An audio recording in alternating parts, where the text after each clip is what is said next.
This session is a continuation of the interview with Ralph Wagner Woolard, a highly decorated veteran of the European theater of World War II. The first interview took place on July 19, 2007. Today is July 30, 2007, and we are in the WILL television studio in Campbell Hall at the University of Illinois in Urbana, Illinois. My name is Harriet Williamson. I am a producer with WILL Radio. Also in the studio is Mr. Woolard's wife, Wilma Lee Broughton Woolard, and Julius Bolton, who's director of lighting, sound, and camera. In the last two sessions on July 19th, Mr. Woolard told us about his background, how he became a soldier in the U.S. Army, his training, his transport to Africa, and descriptions of several major battles, for example, Monte Casino and Anzio. At the end of the last session, Mr. Woolard had taken us through Rome to the town of Magliano, where he was in another battle and subsequently suffered multi-wounds, followed by surgery in Naples with a 4-week recovery period and sent to a reconditioning camp. Does this take us through July 1944? Am I correct in the date, or do I have that? June 14th was the date of the injury, Okay. and then I joined my outfit in August, toward the end of August. Okay. Mr. Woolard, could you please identify your rank in Army Company and Unit and continue your story? Yes, my rank at the end of the war and for a couple of months before the end was Staff Sergeant. I eventually became a squad leader of the intelligence squad. Prior to that, all through the Italian campaign, I had the rank of corporal, which is really an assistant to the squad leader. Mm-hmm. And I was in Naples at a hospital, which was really a tent hospital, and had, I thought, very good care from nurses, doctors, the entire staff. And a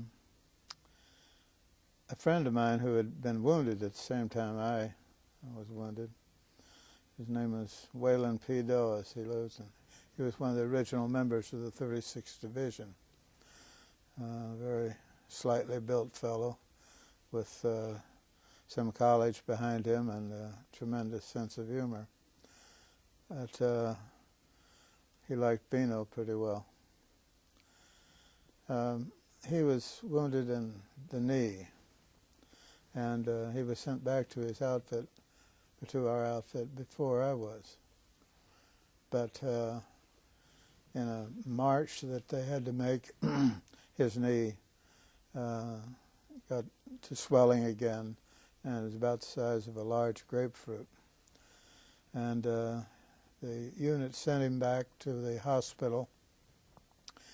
There were several hospitals in the general area where I was located, and he was to go to another hospital, but everyone had to funnel themselves through a admissions officer and then off to whatever hospital they were to get the best treatment in.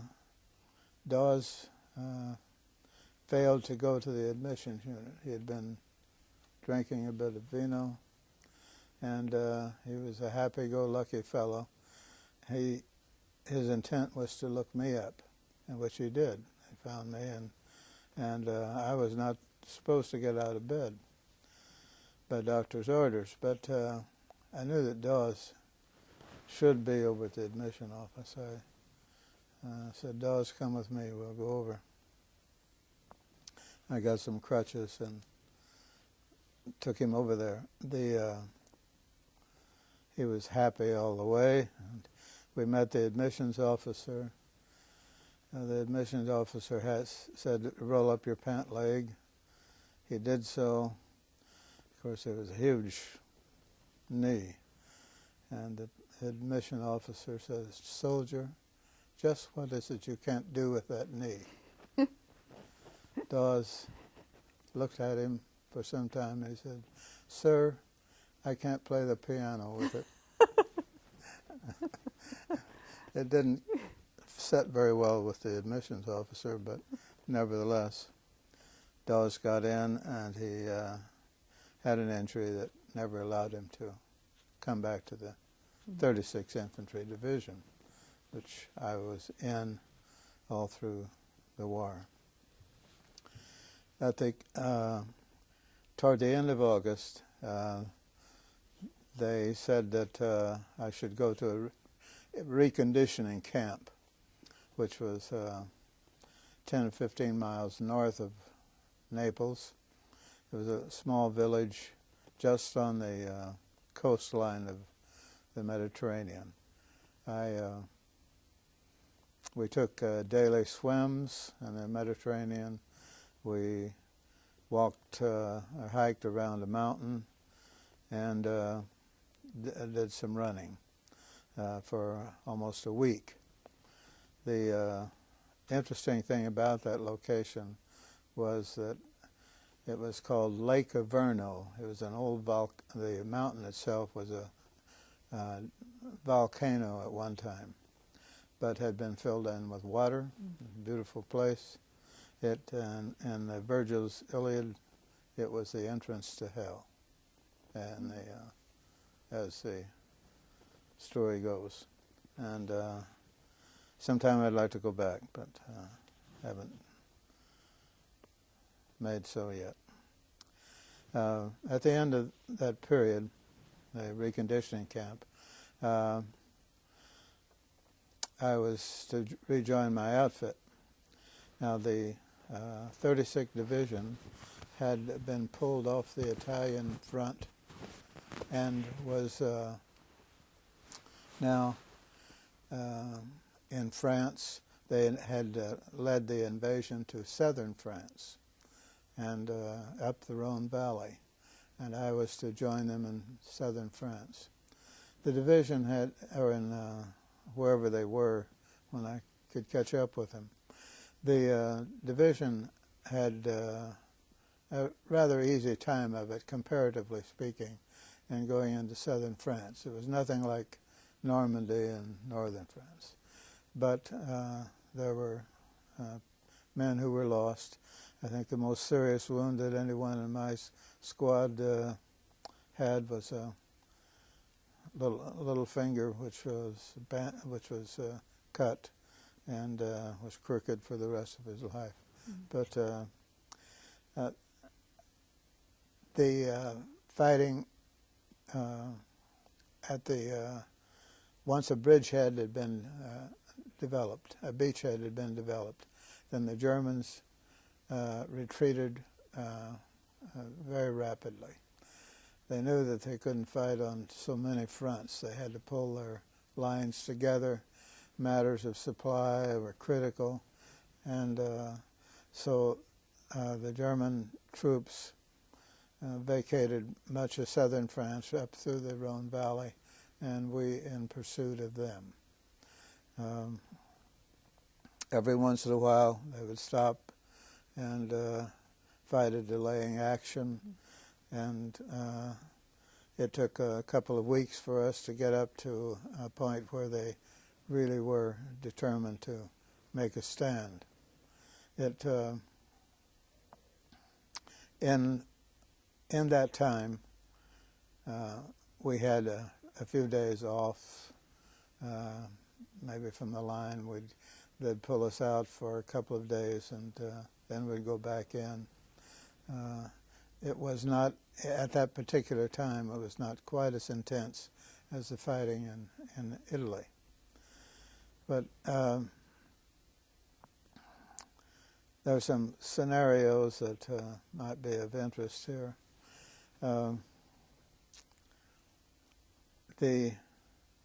Every once in a while, you see some things that you won't see in any place other than in actual warfare. For instance, we attacked one village, French village, and the Germans were moved out, and I was rummaging around in a house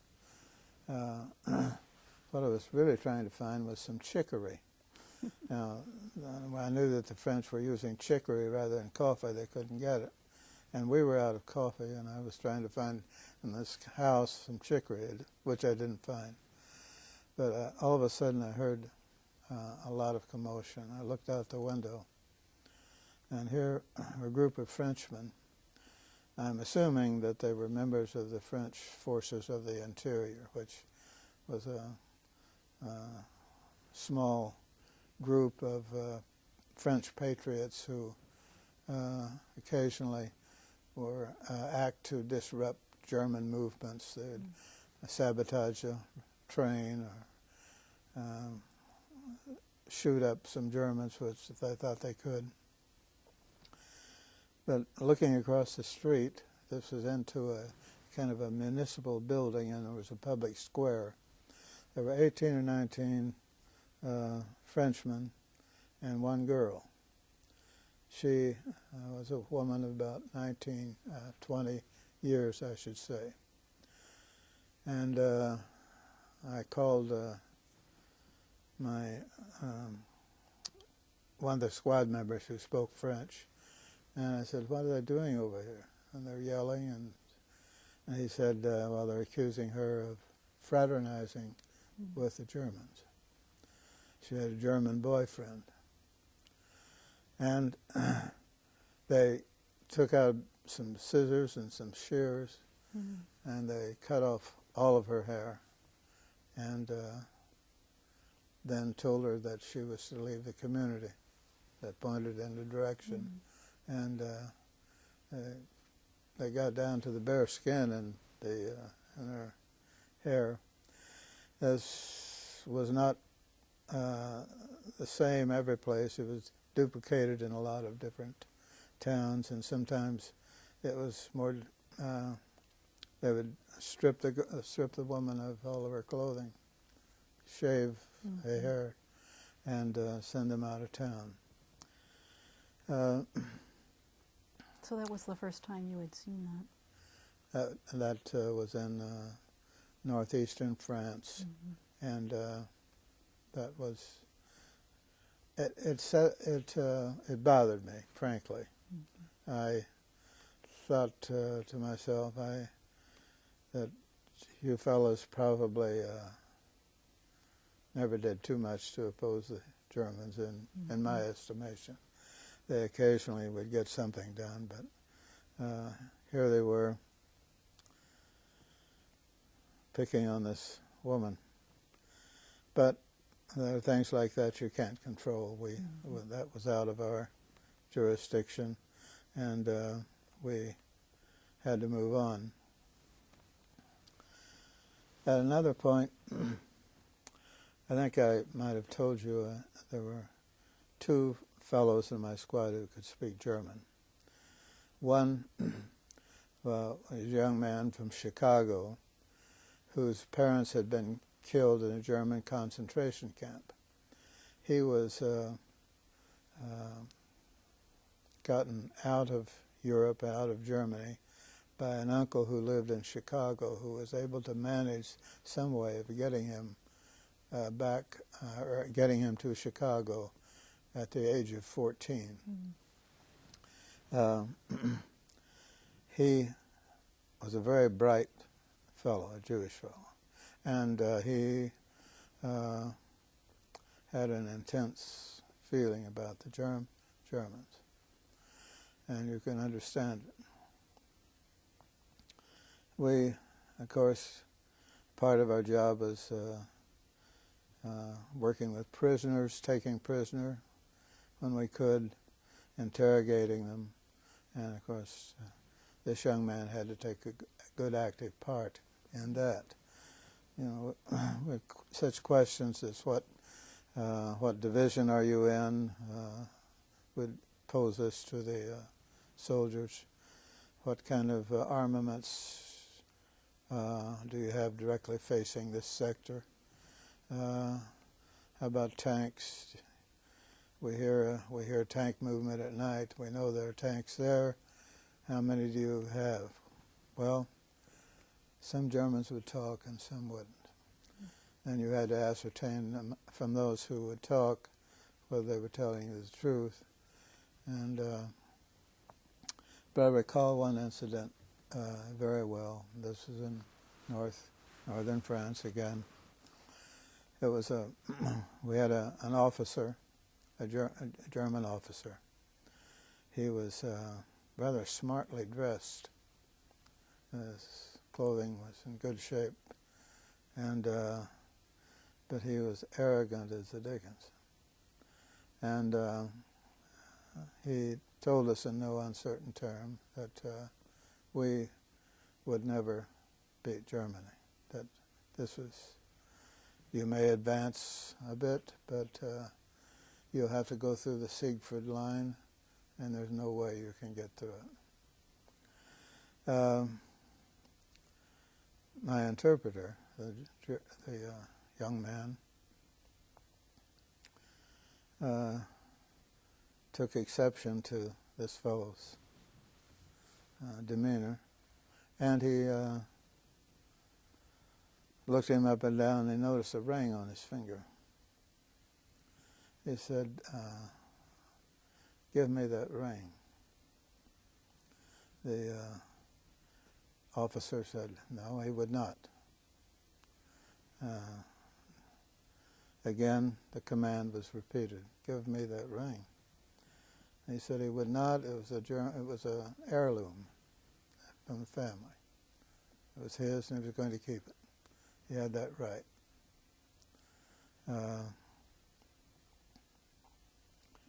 Now, I was in charge of the squad at that time, and I wasn't going to let anything happen that shouldn't happen. But I could see that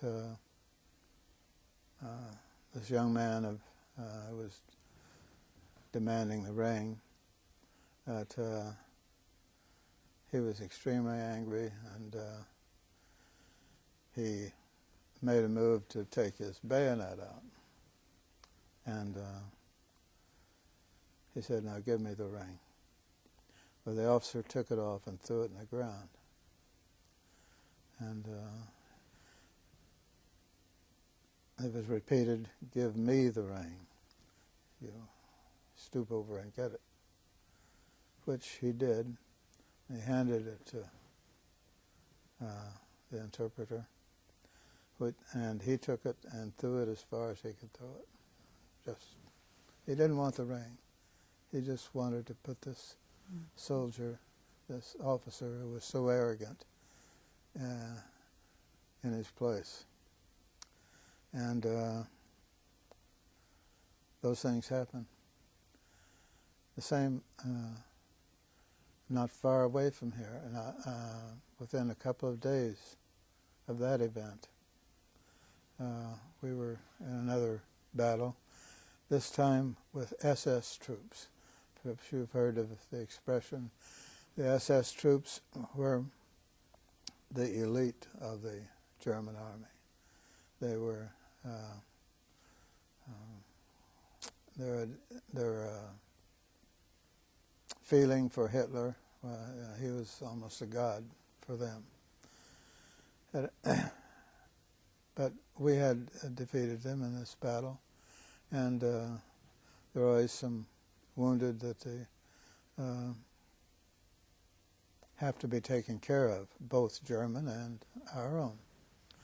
And there was an SS trooper on the ground, and our aid man was giving him transfusion, or blood supply. This young man I was telling you about, our interpreter, who was Jewish, as I said, leaned over to this SS trooper and says, "That's Jewish blood you're getting." The SS trooper said, "Nix haben, nicht haben." He tried to pull this out of his arm. Fortunately, the aid man and another fellow were there to stop him. But those are the kind of things that happen. Of course, there are moments when things are a little lighter. We in that same area in France. Mickey Rooney, the actor and comedian, came in and gave a, we were back off the line for a day or two, and he gave a program. He was quite humorous, funny. And then, for some reason, we were, my squad was eating. We had some canned rations, and Rooney pulled over. He had a Jeep that somebody had, a driver, of course, but he saw us eating. He pulled over, and he said, "I'm hungry," and so he ate with our squad, and he, of course, was on stage most of the time. He was quite a jokester, and after eating, he moved on, and but it was a lighter moment that you are. Did that help, do you think, with the morale? Did it help? Mm-hmm. Or not? Yes, I think it did. There were others, of course, who entertained, but it was a diversion, and you appreciated any diversion. Mm-hmm. On the other hand, there were some visitors that and that seemed strange, but the Red Cross girls, they were active, and they would come to your unit and banter with you a little bit. And of course, this was out of artillery range. I never cared to see them come because they always brought donuts. And if you got donuts, you know you were going right back up on the line. So I much preferred not to see them. And but they were, I think, much better help and aid to what we called rear echelon troops who were in the back.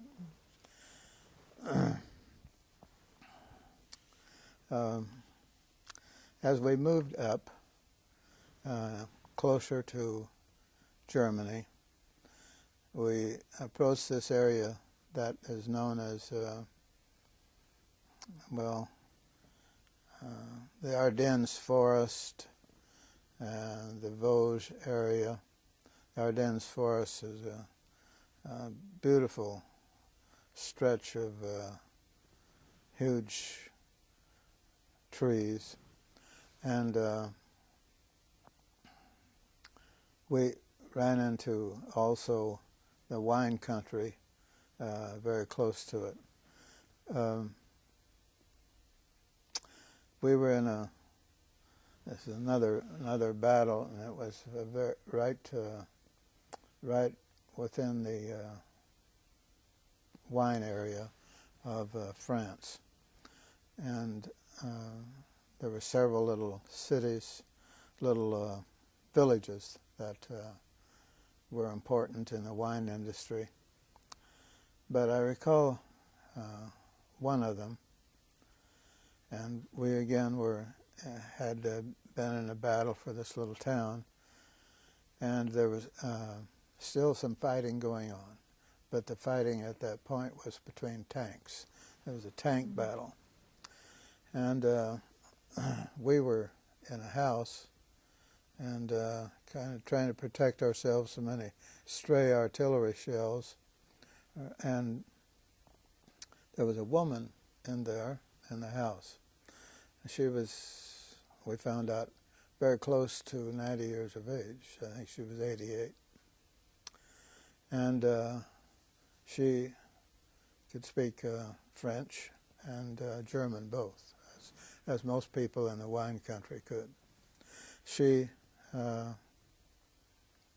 said that this was the third war that she had seen from this house. She had lived in this house all of her life.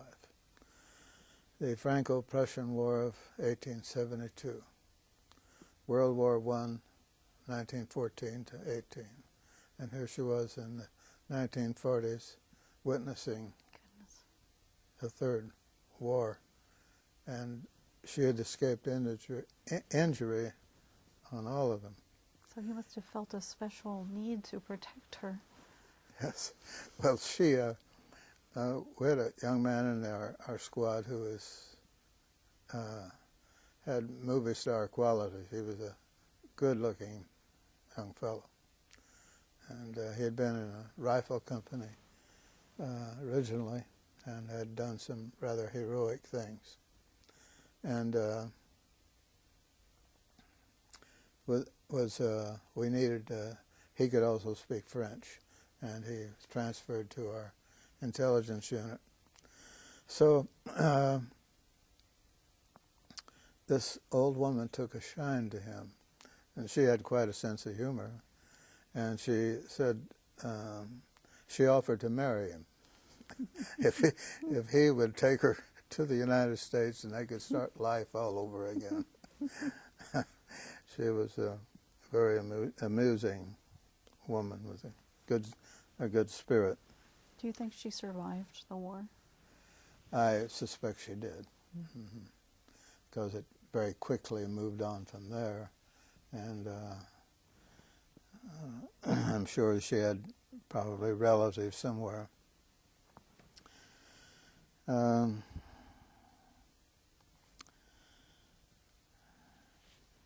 We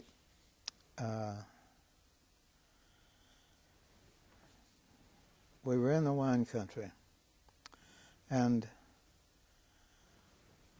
we were rather certain that we were going to have a big battle for a town called Sellestadt. And it's right in the middle of a wine country. And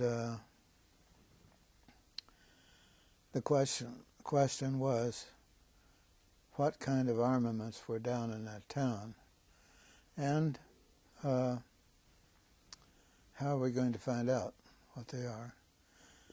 We could do flyovers and so on, but we knew that this was a big rail center and that supplies for all the German troops in a broad area and there were brought into town by train. We knew that from aerial observation. So my squad got the, I say honor. It was more of a real challenge to go to infiltrate the line and determine what was going on in Sellestadt.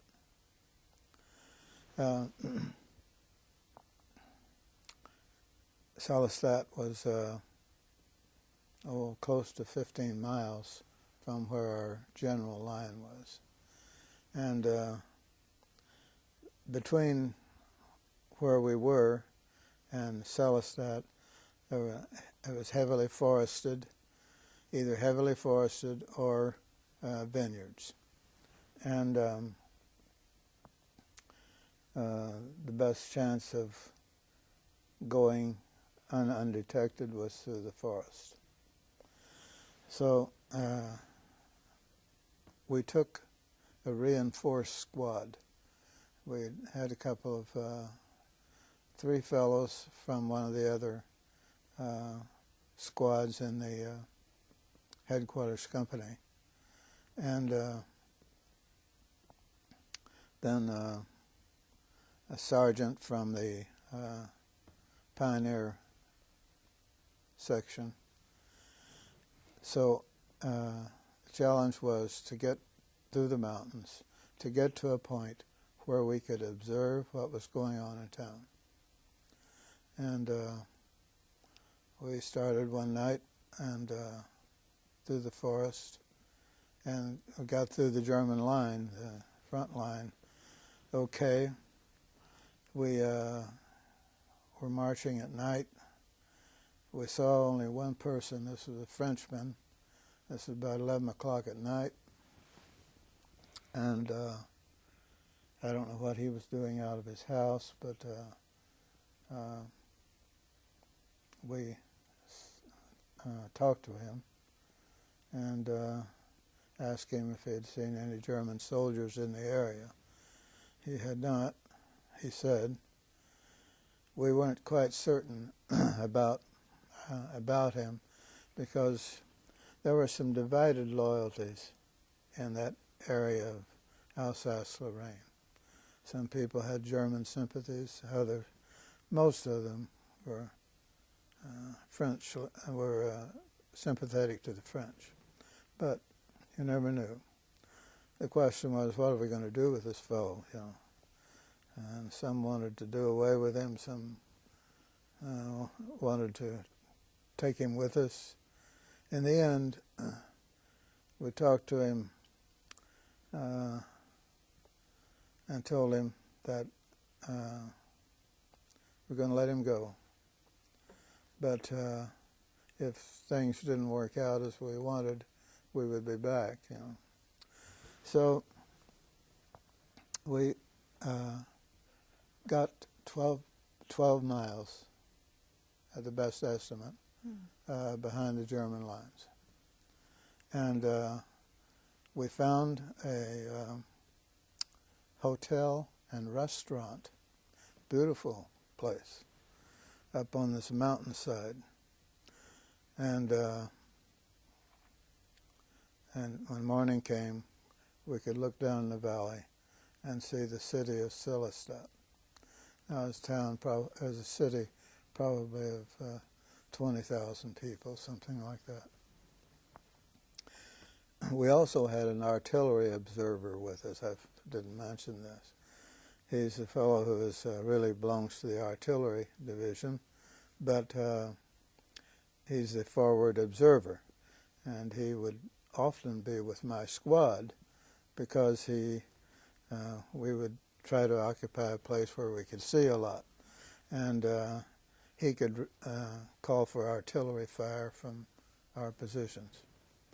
So he was with us, and with the coming of light, we saw no Germans, and that is in our immediate area.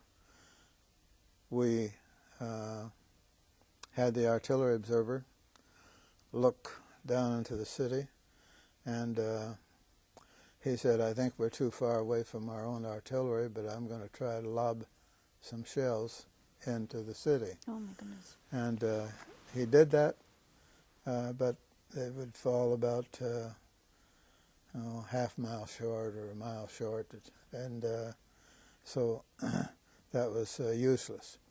But what we did observe was the trains coming into town, and with all kinds of armaments and ammunition, food, etc., and reinforcing the troops in this town and in the general area. Now, we remained up there another night, and as night fell, about 8 o'clock in the evening, as yet, no one knew we were there except our own troops. We heard a car. We thought it was a car, and it was, coming up a road to this hotel. And we knew that this would be German, very likely. And so we surrounded the parking area in some bushes and just waited. And this car came roaring up, and 2 officers got out. One of them was a Lutheran minister who was a part of the German army. You know, there's some misunderstanding about the role of the Lutheran Church in the war in Germany.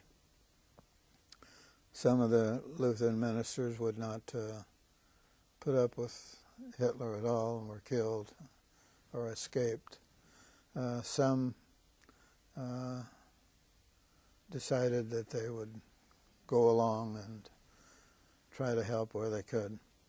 So the other officer was a regular infantry officer, but they came up to this hotel thinking that they could get something to eat, and drink, not knowing that we were up there. Mm-hmm. Well, I failed to mention that the owners of the hotel were there when we got there, and we had them locked up in a room. So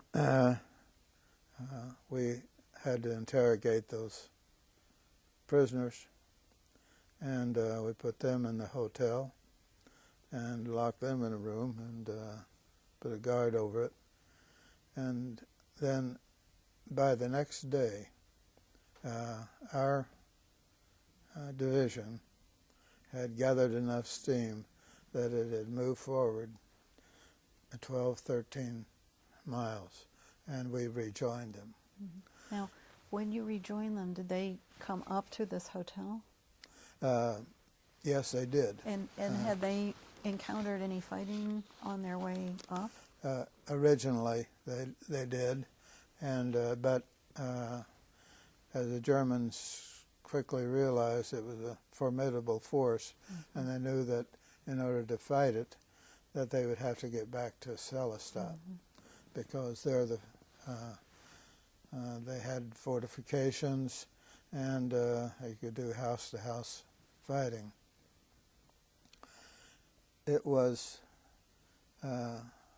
once our troops got in position close to Selistadt, and then went into the city. It was a terrible battle. It was a frightful battle. And then we pushed the Germans out of town, but the next day they counterattacked, and again, a very heavily fought battle. And but eventually we won and pushed the Germans on out. We received a compliment from the German general who was commanded the troops there. He said, at the end of the first battle, he turned to his troops, or said to his troops, "We're going back in, and we want you to fight as well as members of this 36th Division fought." Mm-hmm. So they respected our division. What made it so frightful? Was it because it was hand-to-hand or house-to-house? It was both. It was both. It was just house-to-house, mm-hmm. house-to-house. And we had tanks, and they had anti-tank guns. Probably the best weapon in the war was their German 88 millimeter anti-tank gun. It was a tremendous weapon. What was it that made it such a great weapon? It was muzzle velocity, where the shell moves through the barrel and comes out at such a high speed that you could shoot flat trajectory for a long period. That is, without dropping to the ground, it just would keep going. Mm-hmm. And it also had high penetrating power. It was so pitiful in North Africa. We had tanks that were 57 millimeter, which they would not penetrate the German tank even. Mm. And but this was a very, very fine weapon. Were there civilians also still living in this town? there were a few, but not many. Mm-hmm. Most of them would scatter out. I recall we took a prisoner in Salestat at one of the, I've forgotten whether it was first or second battle, but he was a young man about our age, and we had been fighting all day, just house to house, and he was just sick of the war. He was tired, and we were tired. And I had one of our German-speaking interpreters tell him, "We're tired. We're in this house. We're going to sleep for a little while. Now, you're going to get over in that corner, and you turn your back to the rest of us. And if you make one move to get up or move around, that'd be your last." That's just put in the strongest terms we could. He says, "Don't worry about me." I said, "I'm sick of it." And he lay down and went to sleep. That was one of those moments. But it was a terrific battle. We were in the wine country. If you ever have a chance to go, you should go. It's just beautiful. We were in a little town called WWII. Today, if you go there, it's a very expensive town to visit. But WWII was perhaps 10,000 people. And I was, by this time, head of the squad. But our company commander wanted us to go out at night on a point that would be close to German lines. He wasn't quite sure where the German lines were, and neither were we, but we went out about 10 o'clock at night to do some vineyards and to a point where we thought would maybe be a good observation point. And we dug some holes. We had a new man with us, and he was an extremely nervous fellow, and I did what my sergeant did for me when I first joined the company. I said, "You come and get in with me." So we had a hole we dug together, and but all this time we were listening, and we knew that we were within 40 or 50 feet of German troops. I knew enough German by this time that even I could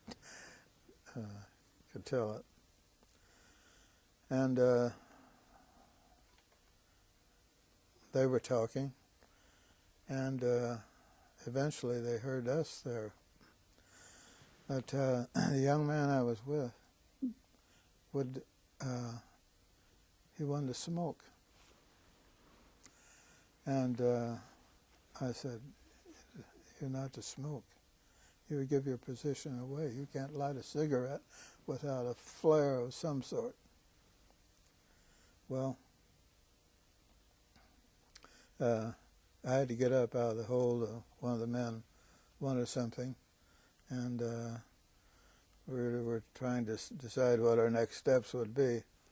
But when I got back to the hole with this young fellow, he was smoking. And I said, "I've told you, you're making a target out of yourself and all the rest of us." So I said, "I'm going to have my own hole, and you may have dug your last. Well, I started to walk away to find a different place to dig in, and at that time a shell landed, and I got my second wound that evening. It was a wound to the chest and bicep on the left arm. The only thing to do, I had to walk back to the company. The company headquarters was in town, and go to an aid station, which was close to the headquarters company. So I got in town and found the aid station, got some temporary patching up, and they put me in a house with a room or two in it, and there were a couple of other wounded fellows in there. And then the Germans were quite active in that area, and they had sent troops in on a patrol, came into town, and were shooting. You know it's German troops because of the sound of the weapon, and they sounded like they were going to come down the street where I was, and I know I sat up all night with my own weapon, just thinking that they might come in. But then the next morning, I was sent back. Now this was on December 17th, and the Battle of the Bulge was going on up in northwestern France, and we knew that it was going on, and we heard radio reports occasionally on it. But I was sent back to a chateau, beautiful French chateau, for treatment, and this was the night before Christmas. We had some entertainment at this chateau. Catherine Cornell, a great actress, and a British gentleman. I since have forgotten his name, but they put on the play The Barretts of Wimpole Street, which was, this chateau had its own theater, stage, lovely place. And then some of the actors came around and talked to the wounded. The next day, I was sent to southern France for further treatment there. This was near Nice, a lovely area. We were put into an old TB sanitarium. It was a very nice place. Got very good care there, and I was there. I was trying to recall just when I did at the end of, it was toward the end of January that I got back with my troops again. So you had about a month break. Yeah. Now what happened did you catch up then with the men who you were with when you were wounded? Yes. And was the person who was in that foxhole who I never had saw him smoked? again. I don't know what happened to him. He hadn't been with us very long, and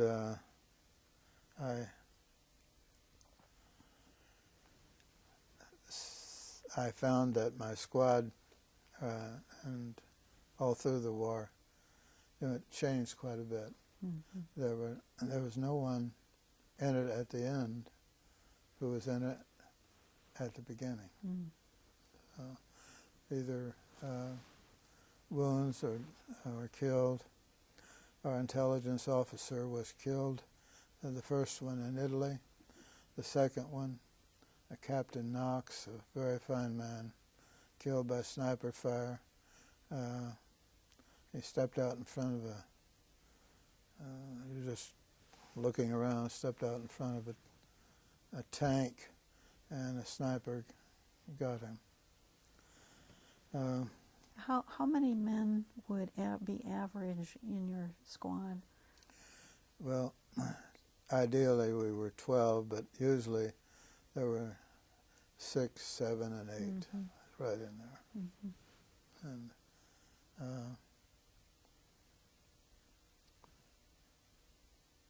fortunately, the attrition was such that you always had a few who had been with you a few months, and they were a very interesting group of men, I must say. All of them were good, intelligent fellows, but some most unlikely to be in the Army. There was one of them who was 39 years old, and he was blind in one eye. And that was not a war wound? No, no, he was blind when they took him in. And he could never understand how he got it. He had to lean way over to sight his rifle. And but they were needing men, and that's what happens, I'm afraid. Now, you were very young. You were 20 years old. Right? Yes, I was. Okay, and you were leading the squad.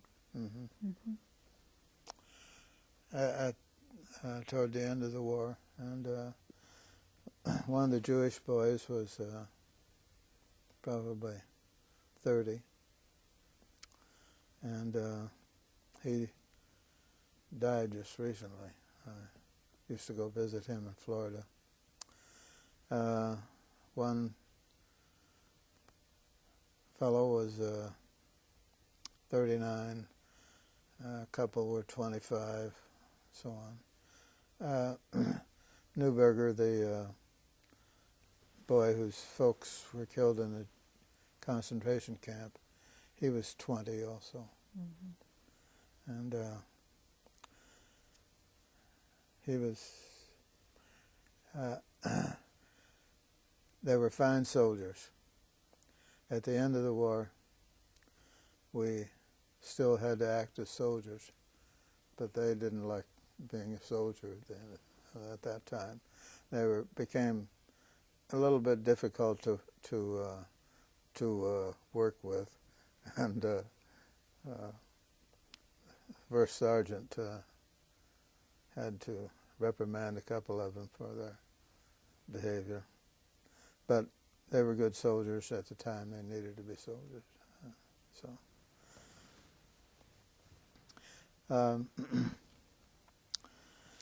We after WWII, we moved rather quickly on into Germany, and we in moving into Germany, we found some things that were most unpleasant. Well, first of all, to get into Germany, we had to go through the Siegfried Line. And the Siegfried Line had been compared with what was the French Maginot Line, which they felt was impenetrable. But the Germans felt that their Siegfried Line was really a steel ring and no one could go through. Well, it really consisted of all kinds of tank traps, which were huge concrete pieces that tanks could not get over. And then they had bunkers. These bunkers were built into the sides of the hills and camouflaged. The walls were 3 feet thick, and there was vegetation on top of them. They had slits in the concrete so that the Germans could fire out through those slits. And then in the forested areas, they had cut all the trees down in front of these bunkers. Cut them down so that anyone approaching the bunker would be seen. And they had those in a ring, a very tight ring around the German border. How many miles did the Siegfried line, how long was that? How long was it? You're changing tape?